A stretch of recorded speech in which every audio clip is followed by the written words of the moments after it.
Hello and welcome. As India champions its way through the pandemic, we reflect on the country's achievements in the last 75 years since independence. But as we triumph our way through challenges, Business Today television charts the growth path for the next 25 years at the BT India at 100 Economy Summit. We speak to top leaders and ministers from the political and administrative spheres and get their best insights to you in this special segment. To start off with, we have Ashwini Vaishnav, the Minister of Railways, Communications, Electronics and IT. We speak to him about how will India change post the 5G launch, data privacy law and many more important issues. Listen in. When will India, this is my first question, sir, when will India have a robust data privacy law that we can be proud for? And I want to tell my audience, just a little while ago, IRCTC, which is a company under his supervision, has withdrawn a tender for monetization of user data. Sir. So the data protection bill, that's in works, and I think we should be seeing the results very soon. If you see the journey of this bill, when the Joint Parliamentary Committee suggested a series of amendments in a bill of 99 sections, there were 81 amendments suggested. Then there were about 17 major recommendations on top of it. So we had no choice but to redraft it. Redrafting is practically done, and Honorable Prime Minister has said that even though there is a very long series of consultations which have gone, still we must thoroughly consult with the people, with all the stakeholders. So very soon we will be uploading the revised draft, which will be meeting your expectations and meeting that from entire country. There is an expectation that the bill should be very neatly drafted, it should be easy to understand, it should be relevant with the times, it should create that online environment where trust and safety of the users gets the primacy. If trust and safety of users has to have primacy, what about all the data that has been lost so far? And we keep hearing about incidents. What would you say are the touchstones that this proposed law will have? So, three fundamental things. First and foremost is the users have a right on their data, right? So how that data is used, what is the consent mechanism which is there, that's the first and foremost. Second is the established principles of, let's say, purpose limitation, the other things which have got so well established all across the globe, those should be very much ingrained within the bill. And third, most important thing is, how do we make sure that every person in this country, every citizen of this country is able to access the grievance redressal mechanism in a very simple and very highly accessible way. So the entire implementation should be born digital. It should be born digital. We are not only looking at the revamping the data sector, we are also looking at revamping the other sectors which basically support the data economy. 5G Bharat, it is reality. You have yourself announced October. How will India benefit from 5G 5-10 years down the line? Not immediately, because it's going to be a creamy layer proposition, perhaps in the initial few days, although Mr. Mittal will try and Mr. Ambani will try and do their best to make it a mass proposition. How will the average Indian benefit? First of all, it will be a mass proposition. Not only the two private sector telecom service providers, but BSNL will also roll out its 5G in the coming 18 to 24 months, for sure, right? That's first. Second is, the big difference that 5G will bring, it will be in two sectors, education and health. The entire education sector, which today considers digital as somewhat connected and somewhat like, okay, this is the central piece is education, now there is something digital I can build around it, right? That will reverse. Digital will be the core and the education sector will be built around it. Same thing will happen in the healthcare sector. These two sectors are going to make a very big difference in the lives of 130 crore Indians, and especially the people who are at the bottom of the pyramid, who are at the most remotest parts, at the margins of the society, the people who are from our political thought process point of view, who are the most important people for whom we exist. Many of the telecom pioneers, the private sector pioneers in India started off with manufacturing. Bharti with phones, Mr. Mittal also did gensets, others did phones and a lot of equipment. Ericsson still does a lot of equipment out of India. What's the goal for Atmanirbharta in telecom? Obviously the security reasons are understood by everyone, the China factor. What is your own sense about how Atmanirbhar will India be when it comes to electronics, IT and telecom sector? Very, very important question. I'm glad that you asked it. 2014. If you look at that period, we had hardly any electronics manufacturing. Forget telecom equipment, forget cell phones. It was not even thinkable. People were not even considering that India will ever become a player. What is the electronics manufacturing today? Close to 80 billion US. Close to 80 billion US. What is the number of people employed in the electronics manufacturing sector? Close to 2.5 million people employed in electronics manufacturing. What is the rate of growth of this industry, electronics manufacturing in India? Double-digit CAGR, and we think that in next 4 years, 5 years, this will become a 250 billion. Industry thinks that this might actually exceed 300 billion. It might actually exceed 1 crore employment in the coming 4 to 5 years.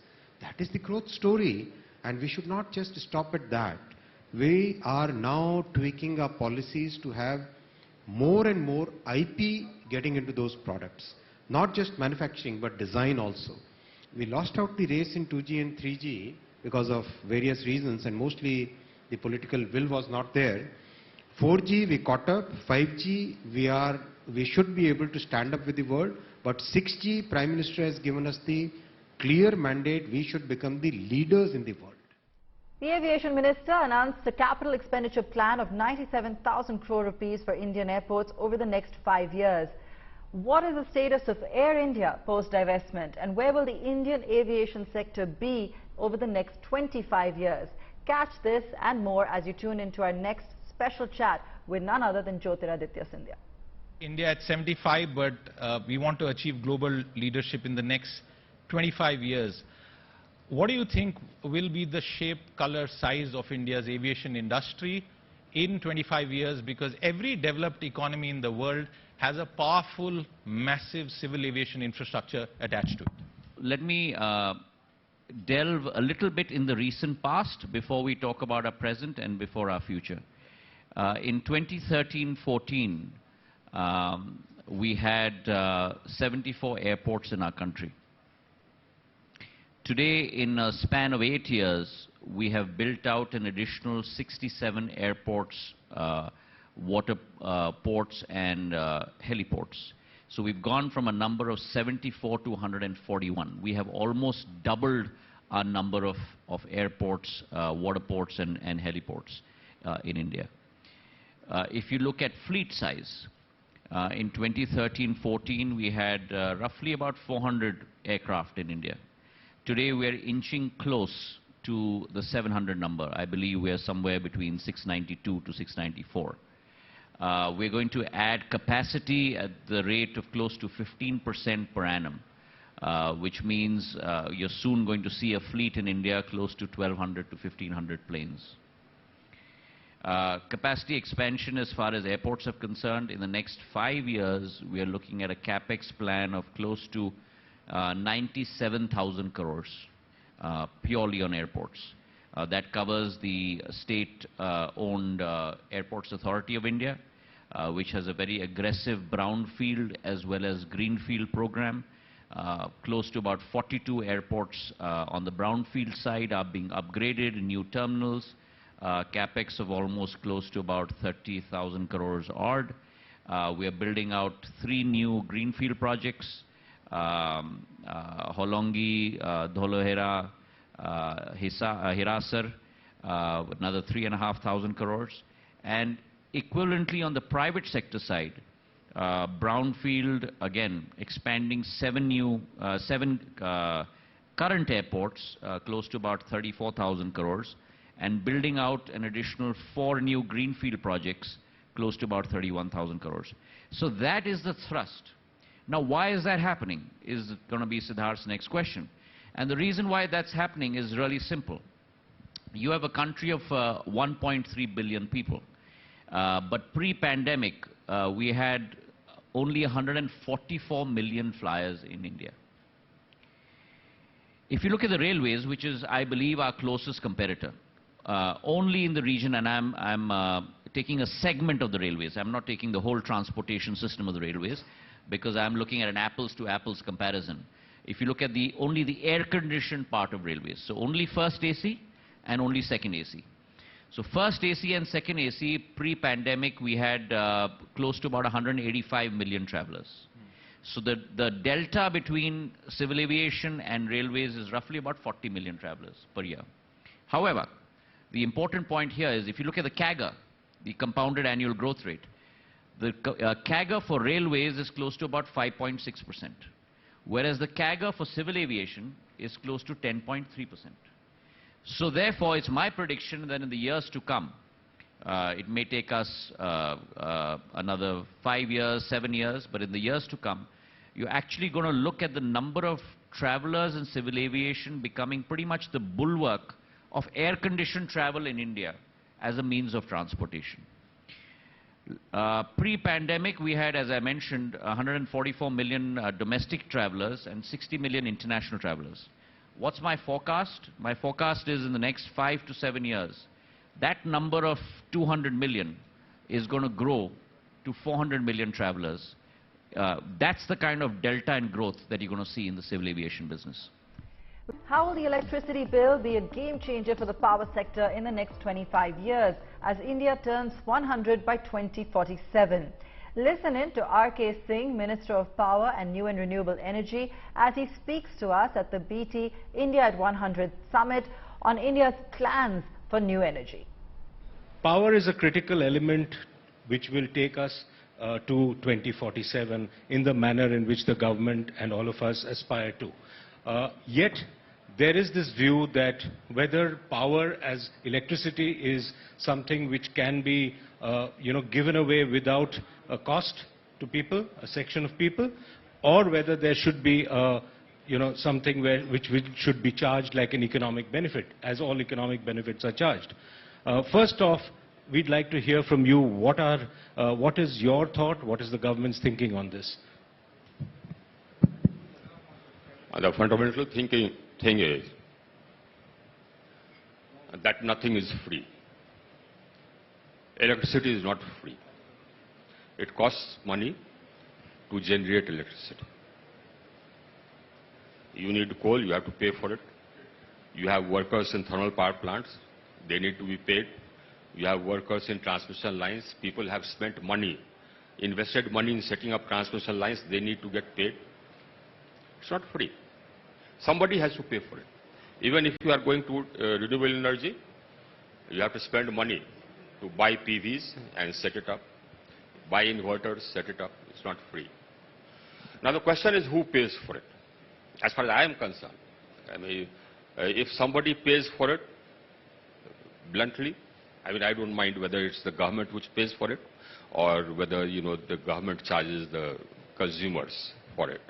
But I'll give you a picture. It is either the taxpayer which is paying for it. That means it's going from the budget. That means all of us are paying, all of you are paying. Or the consumer is paying. So that is one question which you have to ponder upon. It's not Mr. Kejriwal or XY, I don't want to take names. It's not the Neta, who says that I'll give free 300 units or 500 units, who's paying for it from his pocket. He's not doing it from his pocket. And it's your money. So that is one. I'll give you another aspect. The other aspect is, today our consumption is about 1,450 billion units annually. At the rate our rate of growth is good, which is great. Now that also indicates that our economy is growing. Now at this rate of growth, my consumption, our country's consumption in 2030 will be 2,900 billion units, more than double now. My established capacity today is 404 gigawatts. In 2030, it will have to be 820 gigawatts. That means we have to add about 400 gigawatts between now and 2030. That's an average of about 50 gigawatts per year.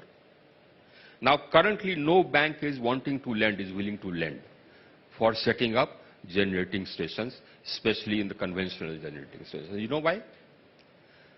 The banks lost almost about 60 to 70,000 crores when generating assets got stressed. You would be aware of it. The knowledgeable people would be aware of it. Many generating companies went to NCLT, and the banks lost 60 to 70,000 crores. Now today we are in a similar situation. The outstanding dues, outstanding payables by distribution companies to generation companies is 110,000 crores. 1,10,000 crores. And that is because the outstanding payables by the state governments to their distribution companies, is 1,30,000 crores. So no money is coming to the generation companies for the power. No money was coming. I have taken remedial steps. So now it will come. So no money was coming to the generation companies for the power supplied because the state governments were not paying the distribution companies for the subsidies which they announced. The outstanding out of this 130,000 crores, 135,000 crores, 76,000 crores is outstanding against state governments on account of subsidies which they have announced, which they have forced their distribution companies to pass on, which they have not recompensed. About 62,000 crores is payable by the state government departments to the distribution companies for the power which they have drawn. So, if this thing continues, no capacity will be added. If no capacity is added, we shall be in a state worse than Sri Lanka, because the growth will continue till it comes to a halt.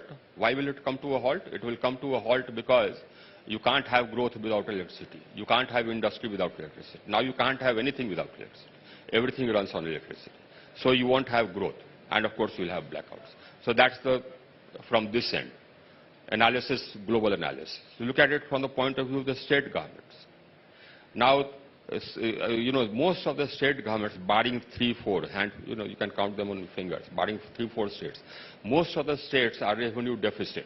That means their revenue receipts, their own taxes, the state share of central taxes, all that combined, does not meet their committed expenditure today.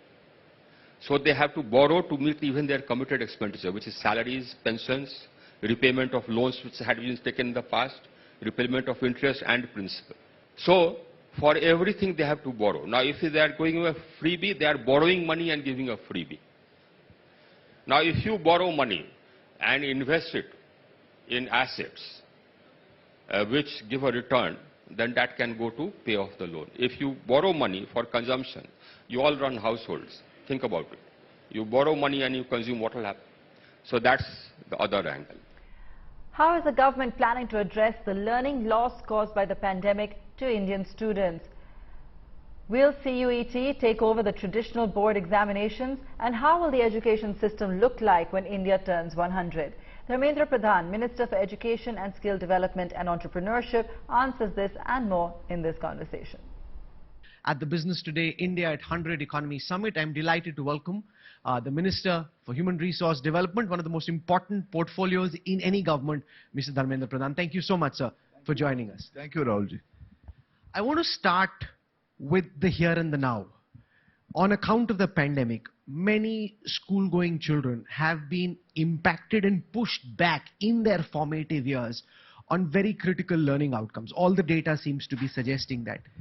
As Minister for Education, what are you doing here and now to ensure that you can catch up on these lost years so that we lay a foundation for the next 25 years? Rahulji, this is a very pertinent question we are facing in the present time.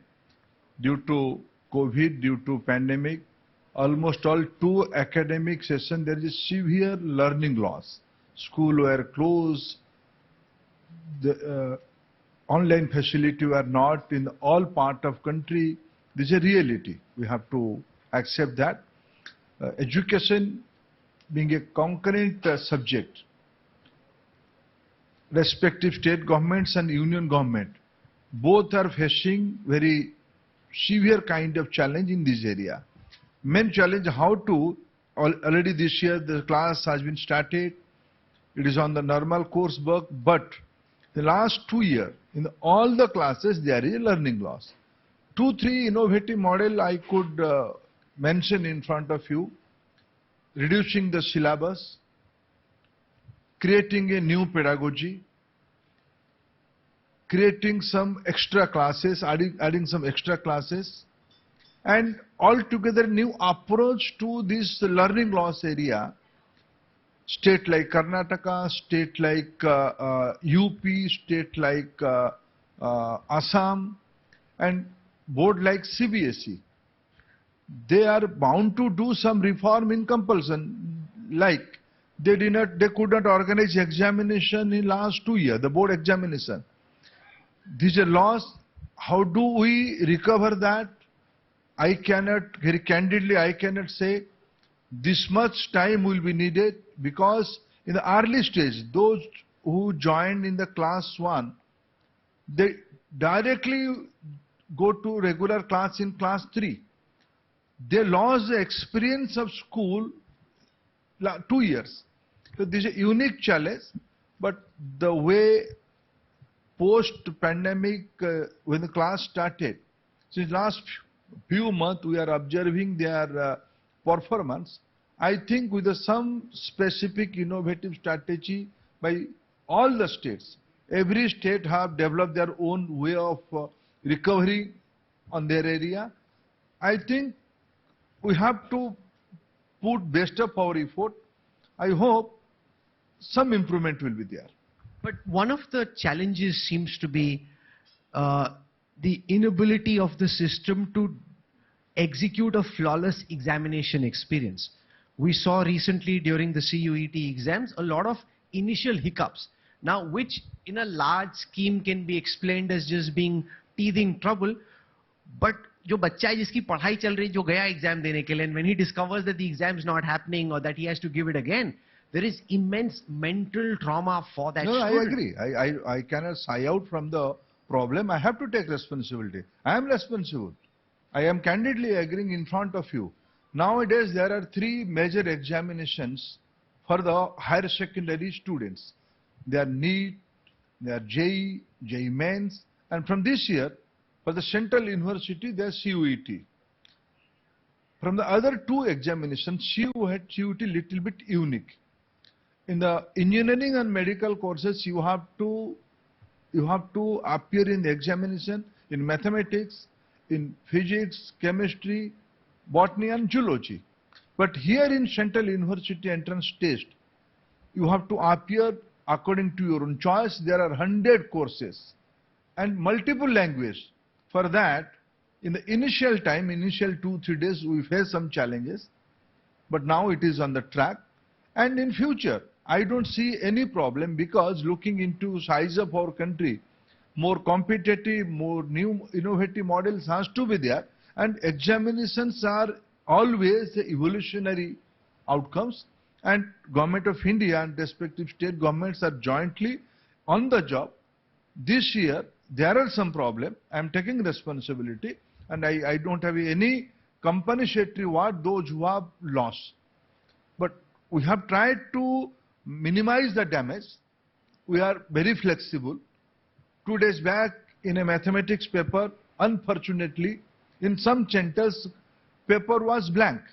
We have to reorganize the examination again. We have to accept our responsibility, and we have to reorganize that. We are doing that. The biggest voices speaking to us at the Business Today India at 100 Economy Summit on all that it'll take to achieve global leadership in the next 25 years. That's all the time we have on the show. Thanks for tuning in, and do stay tuned for many more insightful interactions from the summit on Business Today's social media platforms.